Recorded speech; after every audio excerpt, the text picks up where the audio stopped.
இன்றைக்கி நம்ம இந்த வீடியோவில் அதை பற்றி பார்க்க போகிறோம் அப்படின்னு பார்த்தீங்கன்னா, தமிழக அரசு போக்குவரத்து கழகங்களில் வந்திருக்க அந்த ஒரு முக்கியமான விஷயங்களை இந்த ஒரு வீடியோவில் நம்ம பார்க்கலாம்.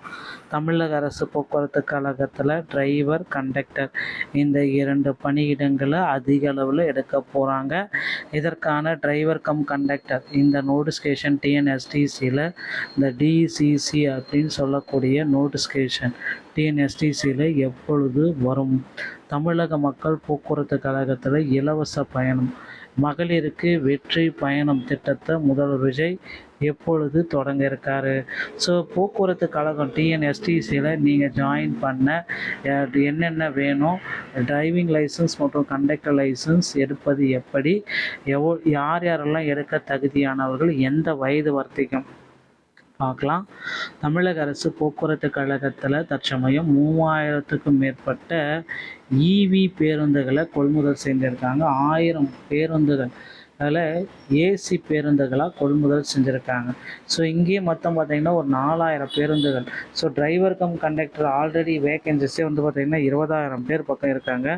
இப்போ பேருந்துகளுடைய கொள்முதல் அதிக அளவில் இருக்கிறதுனால இன்னும் டிஎன்எஸ்டிசியில் அதிக அளவு காலியிடங்கள் தேவைப்படும். ஸோ 28,000 நபர்கள் வந்து பார்த்திங்கன்னா போக்குவரத்து கழகத்தில் தேவைப்படும் அப்படின்ற மாதிரி எதிர்பார்ப்புகள் இருக்குது. ஸோ நீங்கள் என்னென்ன விதிமுறைகளை பின்பற்றணும்? ஸோ டிஎன்எஸ்டிசியில் ஜாயின் பண்ணுறீங்க அப்படின்னா கண்டிப்பாக உங்கள் அருகாமையில் இருக்கிற ஆர்டிஓ அலுவலகத்தை அணுகி டிரைவிங் லைசன்ஸ் மற்றும் கண்டக்டர் லைசன்ஸ் எடுக்கிறதுக்கு முயற்சி செஞ்சுக்கோங்க. டிரைவிங் லைசன்ஸ் எடுப்பது ரொம்ப ரொம்ப எளிமையான விஷயங்க. ஸோ சிஎல் போட்டுட்டு அப்புறம் வண்டி ஓட்டி காமிட்டா உங்களுக்கு டிரைவிங் லைசன்ஸ் கொடுத்துருவாங்க.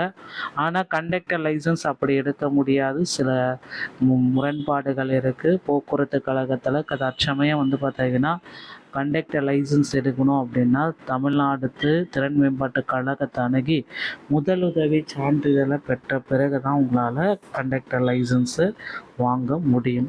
இதை வைத்து ஆர்டிஓ அலுவலகத்தில் காண்பித்து நீங்கள் இந்த கண்டக்டர் லைசன்ஸ் விண்ணப்பிக்கலாம். நண்பர்களே, போக்குவரத்து கழகங்களில் இந்த 2026 நோட்டிஃபிகேஷன் எப்பொழுது வரும் அப்படின்ட்டு எல்லாருமே எதிர்பார்க்குறீங்க.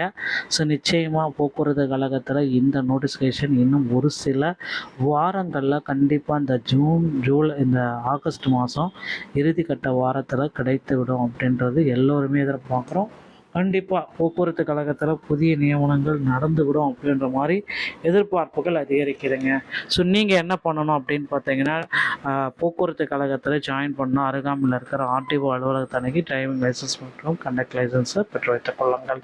ஸோ மக்களே, போக்குவரத்து கழகத்தில் 2025 டிசிசி நியமனங்களை தடை செய்ய இருக்காங்க. பொறுத்து நம்ம பார்க்கலாம். தற்சமயம் 3000 பேருந்துகள் இவி பேருந்துகளை கொள்முதல் செய்திருக்காங்க. 1000 பேருந்துகள் வந்து பார்த்தீங்கன்னா ஏசி பேருந்துகளாகவும் கொள்முதல் செஞ்சுருக்காங்க. ஸோ போக்குவரத்து கழகத்தில் புதிய அறிவிப்புகள் விரைவில் வெளியிடப்படும் அப்படின்ற மாதிரி எதிர்பார்ப்புகள் போயிட்டுருக்கு. ஸோ நீங்கள் நம்முடைய சேனலை முதல் முறையாக பார்க்குறீங்க அப்படின்னா மறக்காமல் ஒரு சப்ஸ்கிரைபர் பெல்லை கிளிக் பண்ணி வச்சுக்கோங்க. மீண்டும் ஒரு நல்ல தகவலோடு நான் உங்களை சந்திக்கிறேன். நன்றி, வணக்கம், தேங்க்யூ.